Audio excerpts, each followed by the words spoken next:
Salut à tous et bienvenue dans Confinement Inside. Aujourd'hui, on a la chance de recevoir Cyril Mandouki, joueur du Paris FC international martiniquais. Cyril, on voulait savoir pendant cette période de confinement, qu'est-ce que tu faisais de beau? Salut à tous. Je profite de ma famille. Je profite de ma famille et de mes deux enfants. Et après, je fais un peu ce que tous les footeux font, c'est-à-dire essayer de se tenir en forme. Je fais mes séances le matin. J'habite pas en ville, donc je peux sortir, courir à côté de chez moi. Puis après, je rentre chez moi et je finis à la maison avec du gainage, de la corde, de la muscu.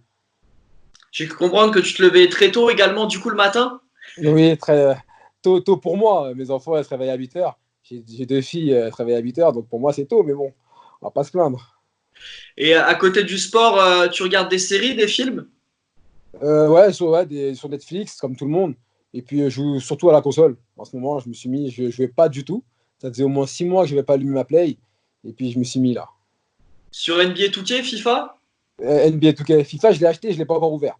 Donc, j'attends de voir si je craque. Mais pour l'instant, je joue surtout à NBA. Il n'y a pas des joueurs du club justement qui essayent de te défier sur FIFA? Je suis pas assez fort. Je suis pas assez fort. J'attends de prendre la main. Il y a le temps là. Et dès que j'aurai un petit niveau, j'enverrai les invitations. Et en parlant de séries, tu as une série à nous conseiller en ce moment? Bah, moi, je suis un peu à l'ancienne. Là, je finis Blacklist. Et ça fait. Et après, quelle série j'ai pas regardé Power. Power, je l'ai pas regardé. Je l'ai, mais je l'ai pas regardé. Et puis c'est tout, hein. Moi, c'est les séries basiques, hein, vous savez. Et un film sinon? Le dernier film que j'ai regardé, c'est Blood Brother sur Netflix. Ça paye pas de mine, ça va. Et puis voilà, ça fait passer le temps. De toute façon, là, on peut faire le difficile, hein. Quoi qu'il arrive, on clique sur tout, on regarde, et puis voilà. Et justement, toi qui n'as pas un parcours, on va dire, classique pour un footballeur, c'est-à-dire passer par un centre de formation, signer directement pro, tu es passé du coup par un club amateur, après tu es arrivé du coup en 5e div, et là maintenant aujourd'hui en Ligue 2.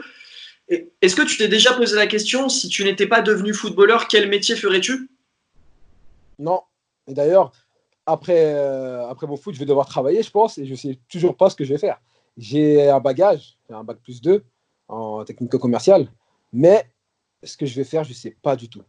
Je sais pas du tout. J'ai eu la chance de pouvoir faire du foot, donc j'en profite les quelques années qui me restent, et puis j'espère trouver la réponse bientôt. Justement, pendant toutes ces années, quel sportif ou quel footballeur t'a inspiré? Inspiré, là, avec du recul, vraiment, on va dire c'est Beato, hein, mais c'est Ronaldo parce que c'est son travail. On peut s'inspirer que des bosseurs, parce que ceux qui ont du talent, on ne peut pas s'inspirer d'eux, ils ont du talent, et voilà, le talent, ça parle, c'est inné. Mais c'est plus les bosseurs et ceux qui restent au top longtemps. Les Federer, les Ronaldo, chacun dans son sport. C'est énorme ce qu'ils font. Et c'est les bosseurs qui m'ont inspiré. Est-ce que tu as, comme beaucoup de footballeurs, une certaine routine avant les matchs? Oui, oui, oui, ma musique. Après, moi, je coupe un peu, on va dire 20 minutes avant de sortir. Donc après, je fais de la proprioception, je m'étire, des petits mouvements dynamiques dans le vestiaire, et puis après, je sors. Tu disais ta musique, tu as une musique spéciale que tu écoutes ou c'est une playlist? Non, non, non, n'importe quelle musique. Des fois, je peux passer 5 minutes à chercher une musique en particulier, et puis des fois, je peux le mettre et laisser tourner. Tu as une passion à nous partager en dehors du football? Ah, sinon, le basket, la NBA, D'ailleurs, désolé on le pour voit la, sur ton t-shirt. ouais, désolé pour la Pro A ou la Pro B, la NBA. J'adore, j'adore, j'adore, j'adore. Je me lève pas tout le temps, mais j'adore suivre la NBA. Quelle équipe tu supportes? Ah, on va dire, je suis contre LeBron James, moi. Partout où il va, je vais supporter lui. Donc j'étais pour Cleveland et maintenant pour Los Angeles.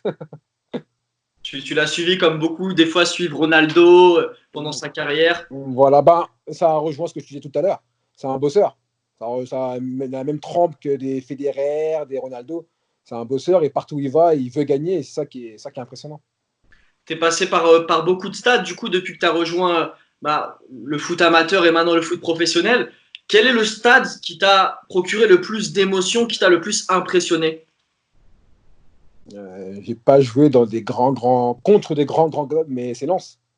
Lens, à chaque fois que j'ai joué à Lens, il y a énormément de public, il y a beaucoup de bruit, donc c'est Lens. Franchement, les corons, peu importe qu'on soit Lensois ou pas, ça fait quelque chose.